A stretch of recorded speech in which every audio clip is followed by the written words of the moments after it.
예, 오늘 묵상해야 될 말씀은 사도행전 8장 4절에서 13절 말씀입니다. 한 절씩 묵상해 나가도록 하겠습니다. 우선 4절부터 한번 다시 읽겠습니다. 그 흩어진 사람들이 두루 다니며 복음의 말씀을 전할세. 그 흩어진 사람들이 나옵니다. 언제 흩어졌느냐 하면 예루살렘에 핍박해 스데반 집사가 순교당하고 그때부터는 예루살렘에는 집사들이 못 살고 다 쫓겨갑니다. 12사도는 그래도 원래 예루살렘 사람들, 그러니까 원래 예루살렘에 살고 있었던 사람들이라서 다른 데로 갈 수가 없었지만 집사들은 주로 헬라 사람들이었기 때문에 거기서 난리가 나니까 원래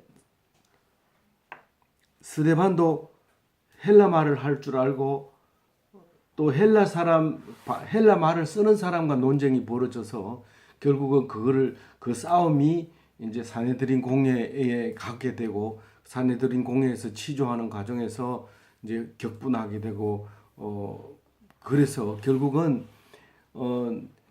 이 사람들이 어지간하면 하면 손 안 대려고 했어요. 가마리엘이 나와가지고 절대로 손 대지 마라. 피를 묻히면 안 된다. 하나님께로 왔으면 대적이 되는 거고 사람에게 났으면 곧 싸그라질 테니까 이 사람들이 모이는 거에 대해서 절대로 피를 흘리지 말라고 해서 사내들인 공회는 이 사도들이 하고 있는 거를 손 안 대도록 그렇게 결정을 했어요.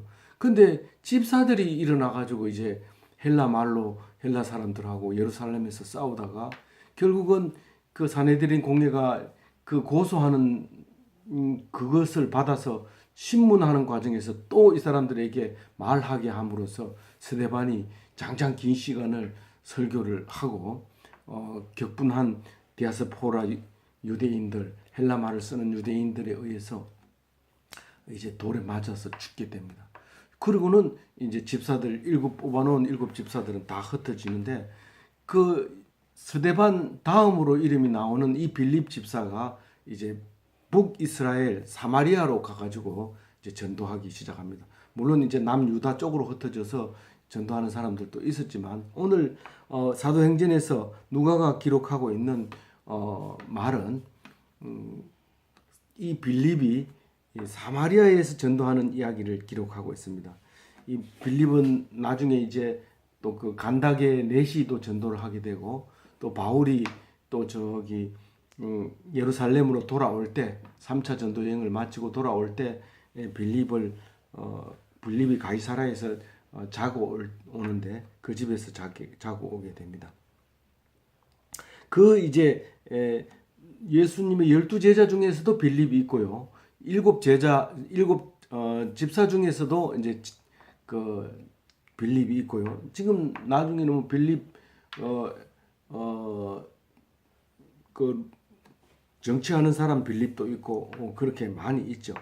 오늘 말씀은 스데반 다음으로 가는 집사 빌립이 이제 그 흩어진 사람들이 두루 다니며 예루살렘에서부터 추방됐거나 도망갔거나 그런 사람을 그 흩어진 사람이라고 얘기를 합니다. 그래서 이제 그 은혜 받은 것을 막을 수는 없습니다. 쫓아내기까지는 하지만 은혜 받은 건 못하기 때문에 결국은 복음을 나가서 전파하기 때문에 복음은 결국은 역사적으로 보면 박해로 인해서 복음이 전파되는 역사를 볼 수 있습니다. 그래서 그 사마리아 성에 가가지고 빌립이 전도하는 이야기가 5절에 나오는데 5절 읽어보면 빌립이 사마리아 성에 내려가 그리스도를 백성에게 전파하니 그 6절을 같이 읽어봅니다. 무리가 빌립의 말도 듣고 행하는 표적도 보고 한 마음으로 그가 하는 말을 따르더라. 이 듣고 이 말이 있고 따르더라 이렇게 그 한글 개역 한글 성경은 이게 좀 다르게 되어 있는데요. 듣고 이렇게 되어 있는데 이 앞에 듣는다는 말은 프로세코 그러니까 귀 기울여 듣는 거를 얘기하는 거고요. 이 뒤에 그가 하는 말을 따르더라 이 말은 아쿠 그러니까 추종하는 거예요. 추종하는 거. 알아듣고 이제 추종하는 거죠. 그래서 빌립이 하는 말을 듣고 또 그다음에 행하는 표적도 보고 이 표적은 이제 빌립이 하는 표적을 얘기하는 거죠.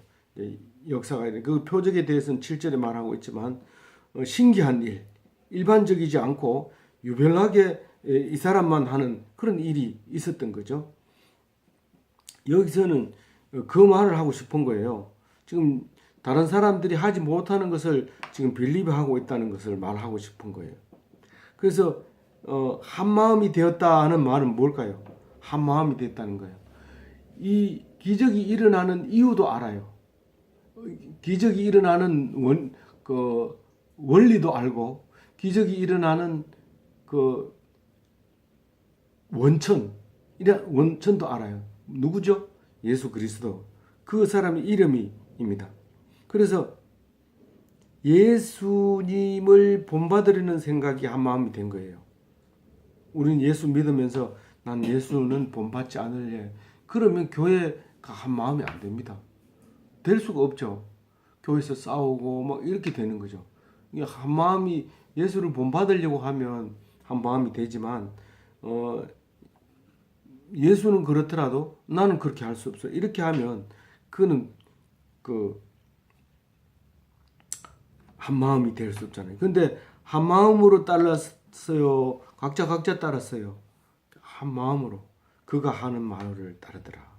그 알아듣고 이게 이런 거구나 하는 것을 알게 됩니다. 7절 같이 읽어볼게요. 많은 사람에게 붙었던 더러운 귀신들이 크게 소리를 지르며 나가고 또 많은 중풍병자와 못 걷는 사람이 나으니 이랬습니다. 이게 뭐라고요? 표적이에요. 표적. 귀신 들린 자는 귀신이 나가고 귀신 들린다고 하는 것은 지금 그런 말을 안 쓰니까 모르지만은 정신분열, 정신박약, 또 심한 우울증 이런 것들을 잘 모르니까 뇌 조직에 대해서 간질을 포함해서 다 합해서 이런 뇌에서 일어나는 일들은 다 귀신 들렸다고 생각을 했던 것이죠. 그래서 이제는 용어로 귀신 들린다는 말은 안 쓰잖아요. 근데 그게 예수 믿음으로써 치료를 받을 수 있다는 겁니다. 이 간질도요, 기분이 좋고 막 뜨거워지고 이러면 절대로 안 생깁니다. 피곤하고 스트레스 주고 이러면 그게 간질이 온다고 해요. 그래서 늘 잘 먹고 편안하게 하고 이렇게 해주려고 식구들이 애를 쓰고 있죠. 정신분열은 이 앞에 거를 잊어버리고 뒤에 지나간 걸 잊어버리고 앞에 걸 생각해야 되는데 이게 안 잊어버려지니까 두 개가 충돌이 일어나는 거예요. 그러니까 판단력이 흐려지고 생각이 정리가 안 되고 심이 약해지는 거예요.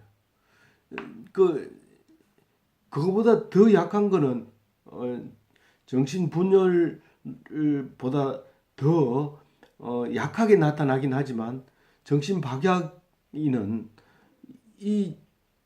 너무 강박관념을 심어준다든가 이렇게 하면 결정을 못 내리는 거예요. 그냥 뭐 하라 그러면 막 이래 떨고요. 문을 닫고 하라 이러면 문 닫았다가 또 열었다가 또 닫았다가 이렇게 하는 거예요. 그래서 이 마음이 평안하고 내가 잘하고 있다, 하나님이 칭찬하고 있다 이런 사실을 알면 담대해지고 강해지고 그리고 행동이 급하지 않고 편안해지고 늦어지고 그러면서 늘 기쁨이 있고 이렇게 되죠. 그러니까 귀신 들린 사람한테 그런 얘기를 하면 그 사람은 편안해지면서 내가 뭐 어쨌는데 이렇게 하는 거예요. 중풍병자, 이 중풍병자는 어렵죠. 오히려 귀신 쫓아내는 것보다 더 어려워요. 예수 믿는 사람. 이게 한쪽이 반신불수가 되는 거예요. 중풍병자는. 그래서 한쪽을 못 씁니다. 그래서 한쪽으로 이렇게 가요. 근데 예수를 믿으면 남아있는 한쪽만 보입니다. 성 한쪽만 보여요. 사람들이. 그 예수를 안 믿으면 이 성하지 않은 쪽이 늘 신경이 쓰여서 어디 나가면 길을 못 펴지만 예수를 믿고 나면 이 한쪽이 반쪽이 살았구나. 성하구나. 그런 생각을 하고 막 힘을 내서 당당하게 큰 소리로. 지금은 어때요? 장애자들이 성한 사람보다 훨씬 더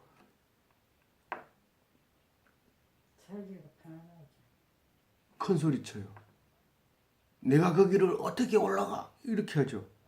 옛날에는 올라갔으면 좋겠는데 못 올라. 불쌍하게 보이잖아요. 근데 지금은 더 큰 소리 칩니다. 예수를 믿어서 나라가 부강해지면 또 그리고 예수 믿는 사람이 많으면 그런 일이 생길 수 있는 거죠. 예수 안 믿는데 가난한 나라에 가면 여전히 옛날처럼 그렇게 힘들게 살죠. 못 걷는 사람, 요즘은 못 걷는 사람은 전동기로 달려있는 전동차를 타고 다니면 사람보다 더 빨리 가요. 뭐 지하철도 타고 다 갈 수 있어요. 우리는 나쁜 거, 불편한 거, 어려운 거 이것만 가지고 자꾸 한다면 우리는 환자예요. 그리고 성한 사람인데도 뭐 환자나 마찬가지예요. 장애자나 마찬가지예요. 그걸 모르니까요. 하나님 사랑을 모르니까요. 하나님이 목적을 모르니까요. 스데반은 죽어도 죽지 않았어요. 그건 예수님처럼 죽었기 때문에 죽지 않은 거예요. 근데 살아있는데도 불구하고 죽은 사람이 있고 죽었는데도 안 죽은 사람이 있어요. 예수 믿은 사람은 살아서 믿으면 안 죽고 죽어서도 죽어서도 믿으면 산다고 했어요. 죽어도 살고 살아서 믿는 자는 영원히 죽지 아니하리라 그렇게 말씀하셨어요. 그러면 그럼 살아 있는데도 스데반은 죽었고 나는 살아서 그렇게 하면서 떠들고 다니는데 정작 네가 죽었다 그겁니다. 살아 있으나 죽은 거나 마찬가지다. 하나님 말씀이 없으면 그렇다는 거예요. 하나님 말씀이 없으면. 8절에 뭐라고 해요? 같이 읽어볼게요. 준비됐어요? 시작. 그 성의 큰 기쁨이다. 귀신을 낫게 하고 중풍병자를 낫게 하고 못 걷는 자를 걷게 하니까 기쁨일 수밖에 없죠. 그 성이 어디죠? 사마리아 성이죠. 사마리아 성 안에 큰 기쁨이 있어요. 그보다 더 큰 기쁨이 없었다는 말을 뭘로 표현해요? 그 뒤에 나오는 이야기로 표현하는 겁니다. 우리가 환자가 병 낫는 것보다 더 기쁜 게 어디 있어요? 중풍병자가 똑바로 걷는 거, 안전병이가 일어나서 걷는 거, 귀신 들린 사람이 귀신이 자기를 괴롭히지 않는 거, 그보다 더 좋은 게 어디 있어? 이 성 안에 늘 집집마다 기쁨이 넘치게 되는 거예요. 예수 그리스도로 말미암아 그렇게 되는 거예요. 예수 그리스도는 남을 기쁘게 하셨던 분이고 지금도 우리를 기쁘게 하시는 분이에요. 그래서 예수를 믿는 거예요. 그런데 그렇게 큰 기쁨이 무엇보다가 큰 기쁨이냐면 9절에 나오는 사람보다 더 큰 기쁨입니다. 9절 읽어볼게요. 그 성에 시몬이라 하는 사람이 전부터 있어 마술을 행하여 사마리아 백성을 놀라게 하며 자칭 큰 자라 하니. 물론 예수님은 예루살렘에서만 이름이 있는 게 아니라 온 유대와 사마리아와 땅끝까지 다 이름이 나 있지만 이 마술을 잘해도 사마리아 성 안에서는 이름이 있고 사람들이 그 사람 대단하다. 우리 그 사람 왔단다. 한번 구경하러 가자. 우리 보러 가자. 그러면서 그 사람만 나타나는 데를 따라다니면서 찾으러 가요. 그러니까 백성들이 놀라요, 안 놀라요? 놀라면서 그러면서 사람들이 야, 네 큰 사람이다. 이렇게 얘기를 해주는 사람도 있지만 그거 보다가 자기가 큰 자라고 얘기합니다. 야, 이제부터 내가 마술을 부릴 텐데 나만큼 하는 사람이 없습니다. 뭐 내가 제일 잘합니다. 이렇게 스스로에게 그렇게 함으로써 많은 사람들이 모여서 구경할 수 있게 하고, 그 구경할 때 이제 속임수로 사람들을 놀라게 하는 게 이제 시몬이라는 마술사예요. 그래서 이 사람이 얼마나 사람들에게 인정을 받느냐면 지위 고하를 막론하고 따라다녀요. 이 사람을. 지위가 높은데도 그거는 뭐 어떻게 그 사람이 마술 부리면 다 깜짝깜짝 놀래고 신기해하고 그러고 있는 거죠. 그걸 그 원리를 모르니까 다 신기한 거예요. 뭐 전기불이 맨 처음에 나왔을 때도 신기한 것처럼 이 전부 신기한 거예요. 그 마술이 그렇게 신기하게 사람을 속였던 거죠. 그런데 그거를 원리를 알면서도 속고 모르고도 속고 어쨌든 그만큼 하는 사람이 없고 재밌게 하는 사람이 없었다는 거예요. 그래서 사람들이 뭐라고 얘기하냐면 하나님의 능력이라고 얘기해요. 하나님의 능력. 저거는 보통 사람이 공부해서 되는 게 아니고 똑똑한 사람이 저렇게 해서 되는 게 아니라는 거예요. 하나님이 주신 능력이라는 거죠. 그렇게 하면서 추종자를 하면서 자기가 이 사람은 크다 일컫는 하나님의 능력이라 하더라. 스스로에게 그 영광을 돌리는 거죠. 스스로에게 하나님의 능력이 있다고 얘기를 하는 거죠.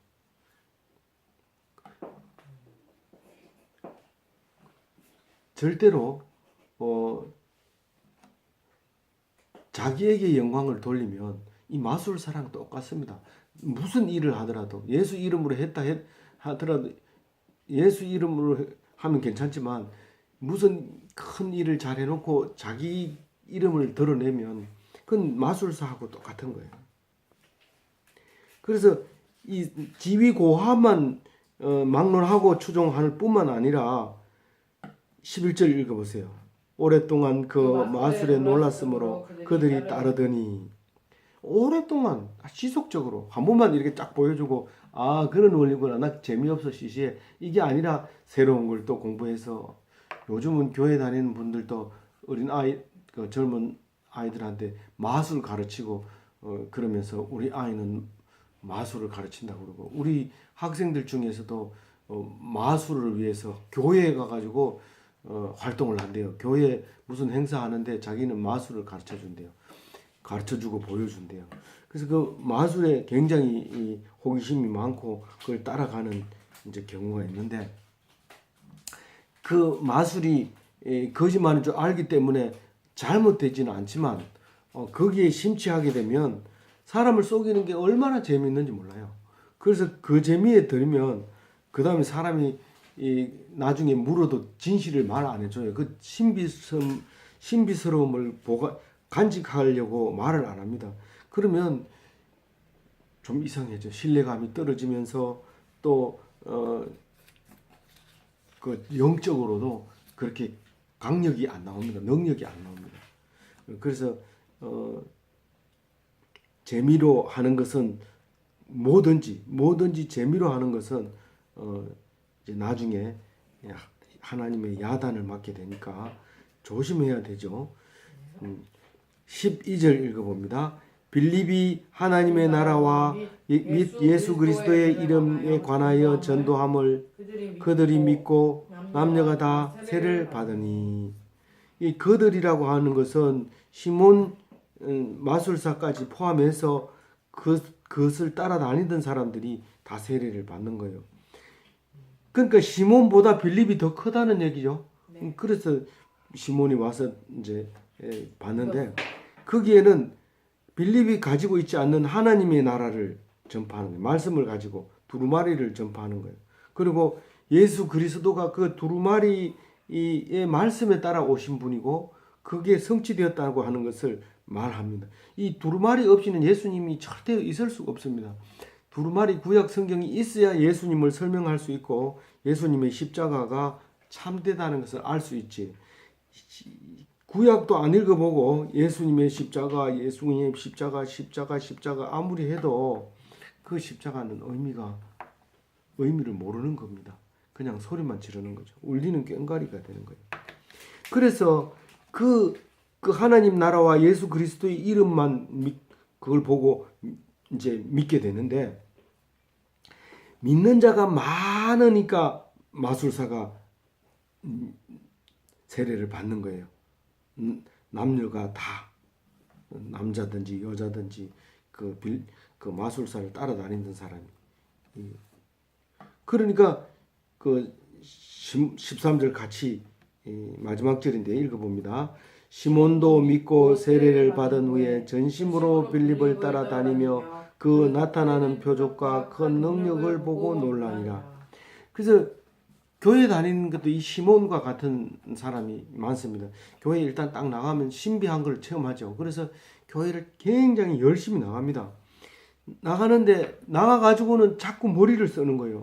어떤 사람은 보험팔러 오기도 하고 사람 만나러 오기도 하고, 그렇지만 그보다 한 단계 더 높은 사람은 예수 이름을 많이 부르긴 하지만, 요것은 요런 식으로 하니까 사람이 많이 모이는구나.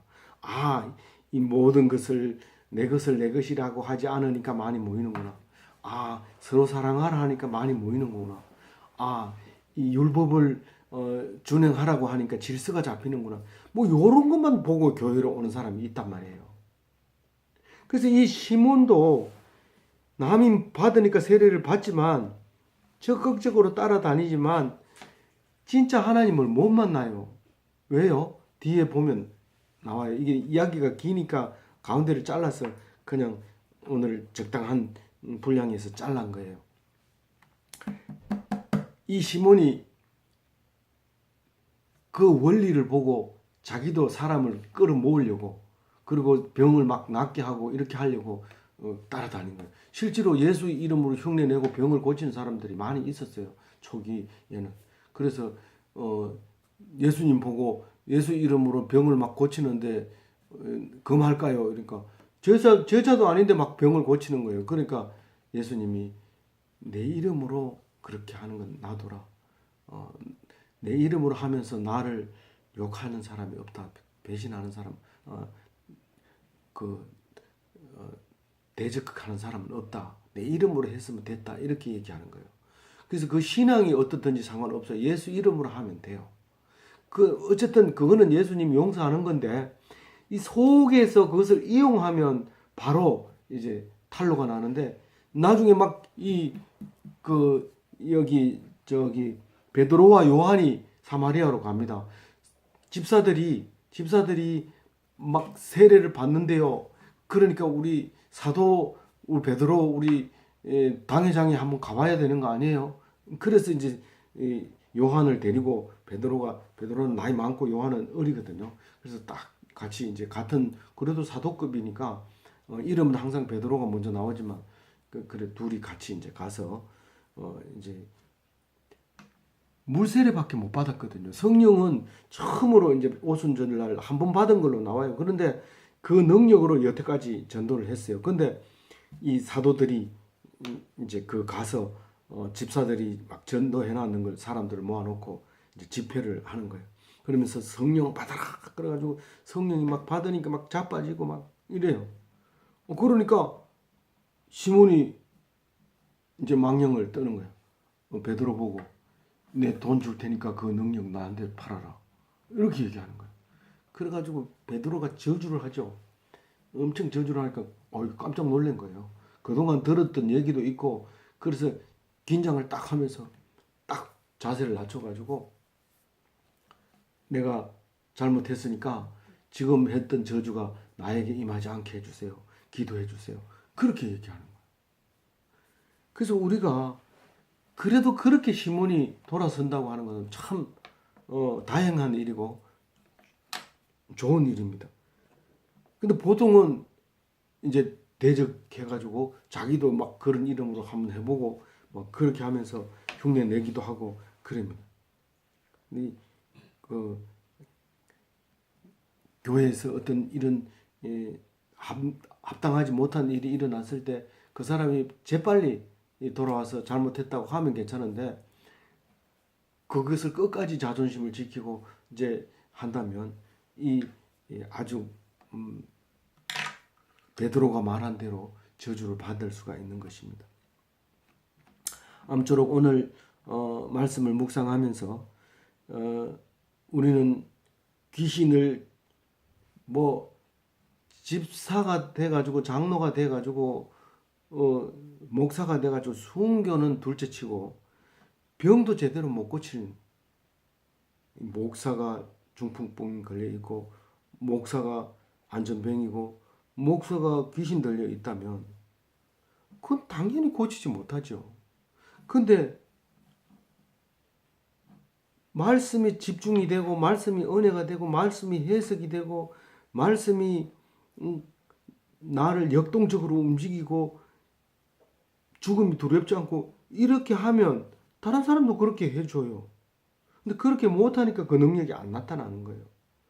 이것도 아니고 저것도 귀신 못 쫓아내도 꼭 내가 귀신 들렸다고 말하냐, 그렇게 말할 수는 없지만 우리 스스로가 귀신 들려 있을 수도 있다는 거예요. 우리 자신 스스로가 중풍병자고 못 걷는 사람이고 누구 앞에 기죽어 있고 어디 가서 할 말을 못하고 눌려 있고, 이게 눌려 있는 거예요. 예수님이 오실 때는 눌린 자, 감옥에 갇힌 자, 병으로 고통받는 자, 이런 사람을 해방시켜 주러 오신 거예요. 그래서 예수님처럼 죽으면 어떤 문제도 해결이 되는 거예요. 근데 그걸 생각 안 하니까 네가 아파봐라, 네가 내 입장 돼봐라 이렇게 얘기하는데 그 입장 안 돼봐도 다 알아요. 예수님이 수없이 얘기했기 때문에 예수님 입장이 돼보세요. 그러면 그 문제들이 다 해결이 되는 겁니다. 우리는 말씀을 안 붙잡고 세상적으로 보면 그냥 이 사람들이 귀신 쫓아냈다 하니까 야 그때는 좋았겠다, 성령 받아서 귀신 쫓아내고 우리는 나쁘네 이렇게 하는 게 아니죠. 우리는 나쁜 게 아니에요. 그때나 지금이나 똑같아요. 말씀을 이해를 못해서 그런 거죠.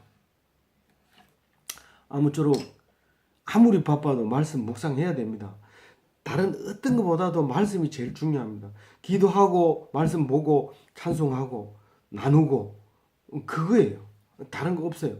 근데 기도하기 전에 말씀 보고 묵상하기 전에 읽고 또 나누기 전에 성경 보고 이래야 되지. 성경을 제껴놓고 기도만 한다든가 성경을 제껴놓고 복음성만 부른다든가 성경 제껴놓고 우리 나눔 하자든가 이건 말이 안 돼요. 어쨌든 말씀이 제일 먼저예요.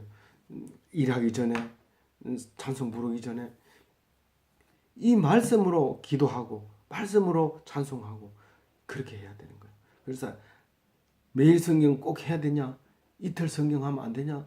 이틀 성경 안 돼요. 매일매일 봐야 돼요. 우리가 금식하면 건강에는 좋지만 말씀을 금식하면 다 나빠요. 모든 곳에 다 나빠요. 그러니까 말씀 꼭 붙잡고 승리하는 기독교인이 되시기 바랍니다.